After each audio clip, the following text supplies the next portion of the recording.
नमो भगवते वासुदेवाय। भक्तों, हम श्रीमद् भगवद गीता के तृतीय अध्याय कर्म योग का श्रवण कर रहे हैं और श्लोक संख्या 37 तक का श्रवण कर चुके हैं।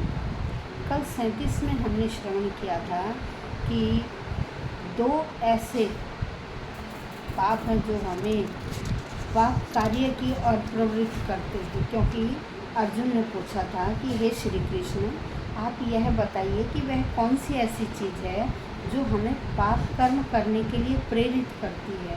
तो श्री कृष्ण ने उत्तर में बताया था कि काम और क्रोध दो ऐसे हैं जो हमें पाप कार्यों की ओर प्रवृत्त करते हैं। तो आज हम श्लोक संख्या 38 के बारे में श्रवण करेंगे। इसमें क्या बताया गया है, यहाँ दृष्टांत दिए गए हैं। यहाँ श्री कृष्ण अर्जुन को दृष्टांत से समझा रहे हैं कि देखिए, जैसे जहाँ धुआं है वहाँ क्या होगा, अग्नि भी होगी। ठीक है ना, कि धुएं से हमें क्या पता लगता है कि वहाँ अग्नि अवश्य है। जहाँ जहाँ धुआं वहाँ वहाँ अग्नि। एक उदाहरण इन्होंने दिया कि देखिए, दर्पण बड़ा स्वच्छ होता है, लेकिन अगर उसके ऊपर धूल जम जाए तो वह हमें कैसी आकृति दिखाता है, धूमिल आकृति। वैसे ही तीसरा उन्होंने दृष्टांत दिया कि देखिए, जो भ्रूण है ना, भ्रूण पेट के अंदर, वो किससे, गर्भाशय से ढका रहता है। यहाँ जीवात्मा के बारे में बता रहे हैं कि देखिए, जीवात्मा कैसी है। जीवात्मा इन सब चीज़ों के दृष्टांतों जैसी है। जैसे मनुष्य में भी जीवात्मा, लेकिन वो किससे ढकी हुई, हमारी मोह माया से। हम उसे पहचान ही नहीं पाते, अपना आत्म साक्षात्कार ही नहीं कर पाते। किसके कारण? काम, क्रोध, लोभ, ईर्ष्या, सांसारिक विषय वासनाओं में फंसे हुए होने के कारण हम उस असली जीवात्मा को नहीं पहचान पाते हैं। तो यहाँ दृष्टांत से श्री कृष्ण ने अर्जुन को समझाया। तो आइए श्लोक पढ़ते। धूमेन आवृयते वह्निर यथा दर्शो मलेन च यथोलबेनावृतो गर्भस्तथा तेनेदम आवृतम। धूमेन का अर्थ धुएं से, आवृयते ढक जाती है। कौन ढक जाती है? वह्नि, आग किससे ढक जाती है? धुएं से ढक जाती है। यथा वैसे ही आदर्श होता शीशा, दर्पण। वैसे ही दर्पण मलिन, किससे? मैल, धूल से ढक जाता है। वैसे स्वच्छ जो दर्पण है वो किससे? धूल से ढक जाता है। फिर कहा, यथा, जिस प्रकार से, उलबेन का मतलब होता गर्भाशय द्वारा।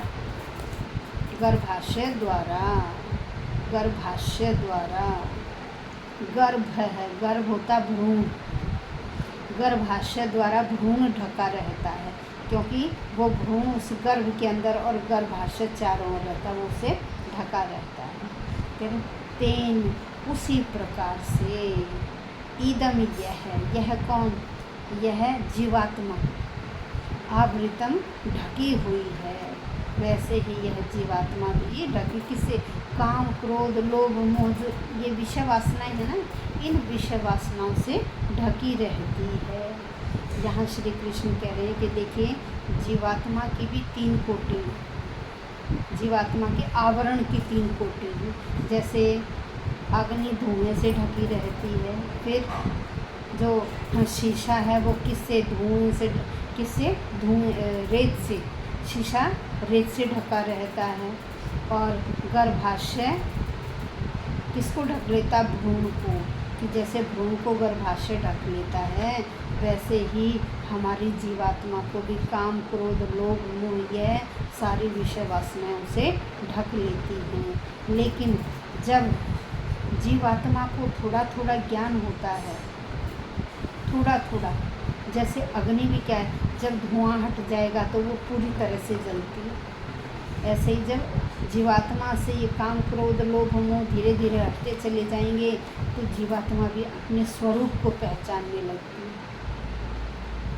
ऐसे ही जैसे दर्पण है, दर्पण पे धूल है तो क्या हमें अपनी शक्ल अच्छी नहीं दिखाई देगी, धूमिल दिखाई देगी, ठीक है। और जब वह रेत हट जाता है तो देखिए हमें अपनी आकृति कितनी सुंदर दिखाई देती है। ऐसे ही जीवात्मा से जब ये विषय वासनाएं हट जाती हैं तो जीवात्मा अपने वास्तविक स्वरूप को पहचानती है। इसी प्रकार से भ्रूण का एग्जाम्पल दिया कि जो भ्रूण है वो भी गर्भाशय से ढका रहता है, लेकिन जब वह पूरा होने के पश्चात जब बाहरी दुनिया में आता है तो तब उसे पता लगता है कि मैं क्या हूँ।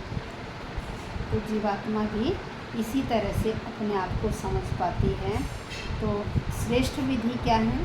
देखिए, हमें भगवान के नाम का संकीर्तन करना चाहिए, भगवान का नाम लेना चाहिए, भगवान का नाम लेना चाहिए। जब हम भगवान का नाम लेंगे तो क्या होगा, धीरे धीरे जो विकार हैं, काम, क्रोध, लोभ, माया है, वह सब धीरे धीरे हमारे हटते चले जाएंगे और हम अपने आत्म साक्षात्कार को, अपनी जीवात्मा को पहचान पाएंगे। यहाँ ये उदाहरण बताया कि जैसे जैसे अग्नि भी अपना स्वरूप समझने लगती है ना तो वो धीरे धीरे प्रज्वलित हो जाती है। तो ऐसे ही जब हमारी आत्मा को पहचान हो जाती है, हमारे अंदर कृष्ण भावना भावित विचार आ जाते हैं, तो हम अपने स्वरूप को पहचानते हैं और व्यक्ति धीरे धीरे अध्यात्म की ओर बढ़ता चला जाता है। जैसे अग्नि भी धीरे धीरे प्रज्वलित होती है ना, वैसे ही धीरे धीरे हम भी क्या है, अध्यात्म की ओर चले जाते हैं, भगवान की ओर हमारा ध्यान लग जाता है।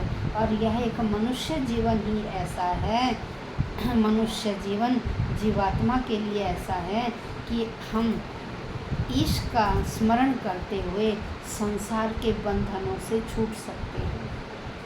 कब? जब हम इस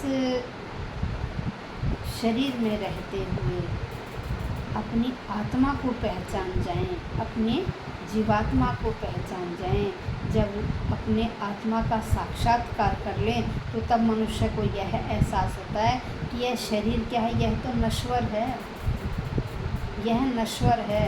हमें क्या करना चाहिए? अरे हमें ईश का स्मरण, अपने भगवान को याद करना चाहिए और निष्काम भाव से कर्म करते रहने चाहिए, तो हमें हर चीज़ की प्राप्ति अपने आप ही हो जाएगी। ऐसा श्री कृष्ण अर्जुन को समझा रहे हैं।